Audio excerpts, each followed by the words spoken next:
muy especial, una reconocida personalidad, historiador, analista político, politólogo, realmente muy reconocido, Julio Schilling. Julio, gracias por estar con nosotros en el programa. Muy buenos días. Buenos días, Ned. Como siempre, estar contigo. Julio, hay una pregunta que muchos se están haciendo. Ciertamente hay temores, hay peligro, la desconfianza en el sistema electoral norteamericano. Hay una pregunta que es constante en las redes sociales. ¿Se está muriendo realmente la democracia en Estados Unidos? ¿El futuro de Estados Unidos está en peligro? ¿Hay amenazas a la democracia? ¿Cuánto de todo esto es real? ¿Qué se está viviendo? ¿Qué se está violando en los principios históricos, en la propia creación, la constitución de esta gran nación, lo que está establecido legalmente? Sí, Nelson, realmente es, y tristemente es muy cierto, hay una crisis existencial de la República estadounidense debido a un movimiento, porque no podemos decir que tanto Kamala Harris como Joe Biden gozan de autonomía para tomar decisiones propias. O sea, Barack Obama encabezó un movimiento que lo estamos sintiendo, las repercusiones. Transformó el Partido Demócrata radicalizando. En efecto, es un partido, podemos decir, a efectos prácticos socialista a lo fabiano. Las instituciones como el FBI, como la CIA, como el Servicio de Rentas Internas, la Agencia de Protección Ambiental, una serie de instituciones clave donde ha en efecto establecido un estado administrativo no electo por nadie, pero sí a las órdenes de ese movimiento. El neomarxismo, por medio de instituciones claves como esa y como el mundo académico, que ya no solo está, digamos, a nivel de universidad, estamos viendo esta lucha a nivel de clases de primaria, de educación elemental, donde están enseñándole niños sobre sexo, que hay que recordar, entre paréntesis, que esto fue un proyecto en 1919 de George Lukács, el comunista húngaro, en la República Húngara, que estuvo nada más que en vigencia, gracias a Dios, 6 meses, pero porque la idea es destruir la familia, y el sexo es un motor. Esto de nuevo viene también de los marxistas del Colegio de Frankfurt, desde la década de los 30, de que era una iniciativa, una forma de destruir las bases de la civilización occidental. Entonces estamos viendo persecución política como nunca se había visto, lo que se está llevando a cabo contra el presidente Trump, con todos estos inventos legales en jurisdicciones amenas a este tipo de activismo revolucionario desde el banco de la corte. En los Estados Unidos hay presos políticos, las personas que estuvieron involucradas en el 6 de enero, Enrique Tarrio, por ejemplo, está cumpliendo una condena de 22 años, alguien que ni siquiera puso un pie en el Capitolio, y todo esto tiene su razón de ser, porque lo contrastamos, por ejemplo, con las milicias marxistas de Antifa y Black Lives Matter. Durante el revuelto comunista del 2020, básicamente ninguno está cumpliendo ninguna condena, o sea, menos del 1% de los que participaron en eso fueron llevados a los tribunales para cumplir condenas, y las condenas que cumplieron todos fueron menos de 3 años a lo sumo. Entonces hay persecución política, hay presos políticos. La censura que estamos viendo bajo el disfraz del lenguaje de odio y de desinformación, la candidata del Partido Demócrata abiertamente, Nelson, está llamando por regular la expresión libre a través de los medios Totalmente, sociales. lo ha hablado Julio, y a mí me llama la atención porque muchos de los planteamientos que están saliendo del Partido Demócrata, de su liderazgo, más allá del discurso de odio contra Donald Trump, que al final se manifiesta en el discurso de odio contra casi la mitad de la población norteamericana que apoya al presidente, su manera de pensar, los preceptos que tiene para validar el poder, el crecimiento y el desarrollo de este país. Pero ¿hasta dónde la propia división de poderes se ha estado violando en Estados Unidos? ¿Hasta dónde realmente estamos viviendo en una crisis del sistema democrático norteamericano? Hay discursos de la Hillary Clinton, el propio Obama, Michelle Obama, otros líderes dentro del Partido Demócrata, Kamala Harris, su candidato a vicepresidente igualmente, en el que han estado atacando deliberada y abiertamente al presidente Donald Trump, en el que han dicho él es un riesgo para la democracia, lo han acusado por una frase que dijo de ser un dictador sin haberlo sido, siendo presidente electo democráticamente. Pero ¿hasta dónde estamos alejándonos de la verdadera constitución norteamericana? ¿Hasta dónde estamos alejándonos de lo que realmente ha hecho grande a este país? Nelson, es tenemos que recordar, y yo creo que cualquiera que conoce a un comunista o cómo operan los comunistas, podemos llegar a la conclusión de que la mentira es la base pilar, o sea, angular, su esencia para llegar al poder. O sea, pactan con quien tengan que pactar, firman lo que tengan que firmar, prometen lo que tengan que prometer, y mienten, no cumplen y echan abajo todo lo que han firmado. Esto no es de ahora, ha sido de siempre. Entonces, precisamente todas estas mentiras, que decir que si Trump dijo que va a haber un baño de sangre, cuando claramente se está refiriendo a un sentido hiperbólico relacionado a la industria de automóviles, no a la sociedad. Las mentiras de que si lo que ocurrió, para darte otro ejemplo, en Charlottesville, que si Trump estaba alabando a los nazis, que claramente se sabe que no. Cualquiera que lee la transcripción de cada palabra que se dijo ese día, es imposible llegar a esa conclusión, pero sin embargo ellos siguen alimentando esa mentira. Alimentaron toda una mentira, Nelson, durante la presidencia de Donald Trump, diciendo de que llegó al poder por el apoyo de Putin para deslegitimar su presidencia. Y ellos fueron los que crearon esa mentira cuando le pagaron a un espía británico a que alimentar esa narrativa. El FBI tomó parte en expandir esa mentira cuando Comey le dio toda esta información a la prensa. El FBI fue cómplice en cometer fraude al presentar solicitudes a los tribunales FISA para que espiaran a la campaña de Donald Trump. O sea, aquí estamos viendo un patrón criminal que lo vemos en regímenes dictatoriales ocurrir acá en los Estados Unidos. Y todo esto pasó bajo el gobierno de Barack Obama, o sea que no nos estamos remontando al 2020, ni esto es algo nuevo.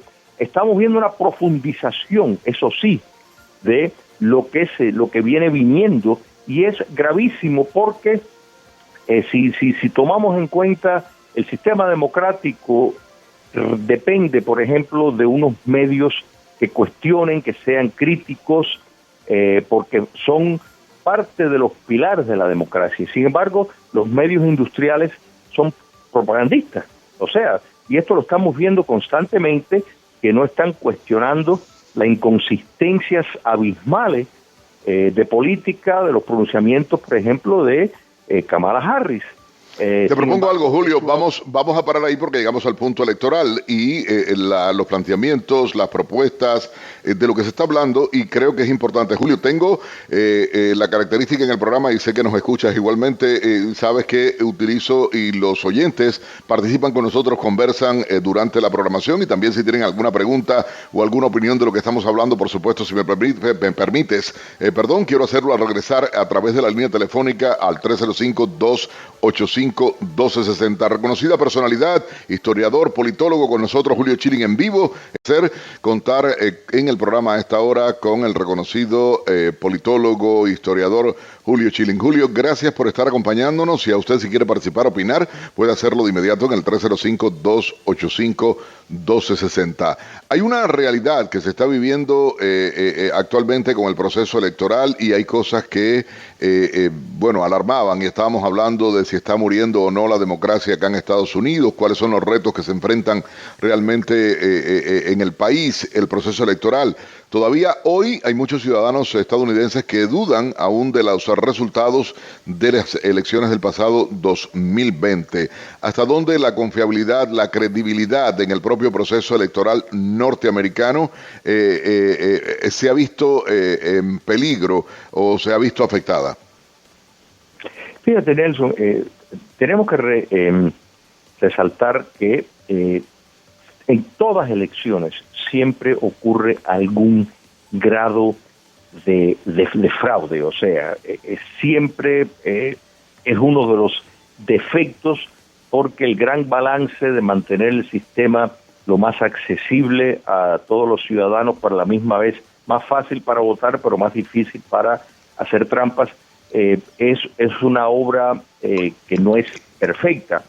Pero en el 2020, debido a el hecho innegable que bajo el pretexto de la pandemia, que realmente parece haber sido mucho más una plandemia que pandemia, se cambiaron leyes electorales por cuerpos que no están autorizados por la Constitución. La Constitución estadounidense le da esa facilidad exclusivamente a las legislaturas estatales, por considerar que están más conectadas con el pueblo. Sin embargo, tribunales, juntas electorales, cuerpos que no les corresponde constitucionalmente, cambiaron las reglas electorales, y eso pues tuvo manifestaciones como, por ejemplo, la relajación de fiscalizar firmas en votos por correo. Y mira, para darte un ejemplo, en Georgia, históricamente, el 3,5% de las boletas eran desechadas porque se consideraban que estaban contaminadas, o sea, que la firma no se conocía, que venían sin firma, que estaban defectuosas. Históricamente, esa ha sido la norma, el 3,5%, a veces el 5%, eran desechadas. En las elecciones 2020, que hubo un incremento geométrico de los votos por correo, el nivel que se rechazó fue de 0,2%. Entonces es imposible, es una imposibilidad estadística que en unas elecciones donde votaron muchísimo más personas, donde hubo mucho más tráfico de votos por correo, es roto el patrón histórico de décadas de un nivel de votos contaminados. Sin embargo, fueron aceptados. Lo que se hizo en las elecciones 2020, los recuentos fueron recontar votos que estaban contaminados. No se hizo en ningún estado una auditoría forénsica. Y para las personas que dicen que 50 y pico tribunales votaron contra los republicanos, no. 50 y pico tribunales desestimaron el caso sin haber escuchado evidencia, o sea, porque ya había pasado las elecciones y gran parte o decían que no tenían jurisdicción o decían que ya era un punto mudo, que no era necesario tocar eso. No se consideró. Entonces, a donde voy con esto es que nunca vamos a saber si las irregularidades innegables que ocurrieron fueron suficientes para determinar las elecciones como se dio a conocer. O sea que eso nunca lo vamos a saber, porque nunca se hizo realmente esa auditoría forénsica, como se hizo, por ejemplo, en el caso de Bush Gore. O sea, en esas elecciones que aquí en la Florida fue el escenario donde sí se hizo un reconteo forénsico para asegurar que cada voto que estaba en cuestión. Eso no ocurrió en el 2020 y el Tribunal Supremo tampoco quiso darle audiencia a ese caso que se presentó, donde 17 fiscales de Estado dijeron que las elecciones fueron contaminadas y el Tribunal Supremo no quiso, y bueno, y así ha sido. Entonces, hay razón preocupado. Gracias a Dios, en muchos estados se ha tomado medidas de integridad, de protección de integridad del voto, de modo de que volvamos a ver las irregularidades de tener buzones afuera sin monitoreo, donde hay filmaciones de ver la misma persona entrar con bultos de votos y meterlos en esos buzones al aire libre sin supervisión. O sea, se han cerrado filas en cuanto a eso.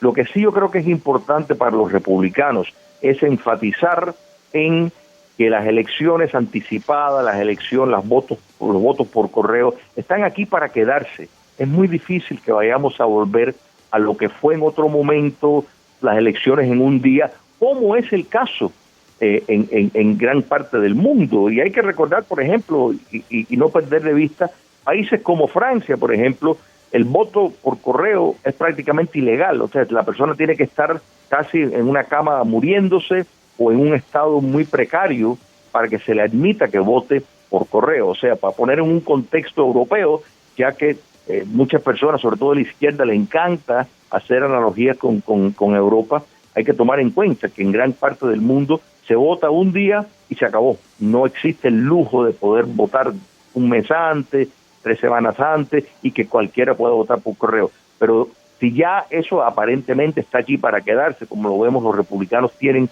que hacer lo que están haciendo los demócratas, para ponerlo más claro. O sea, alentar que las personas voten y asegurar de tener en cada distrito clave en estados que pueden ser, que aquí estamos hablando de 6 o 7 estados que van a ser fundamentales para decidir las elecciones, de tener abogados republicanos ahí.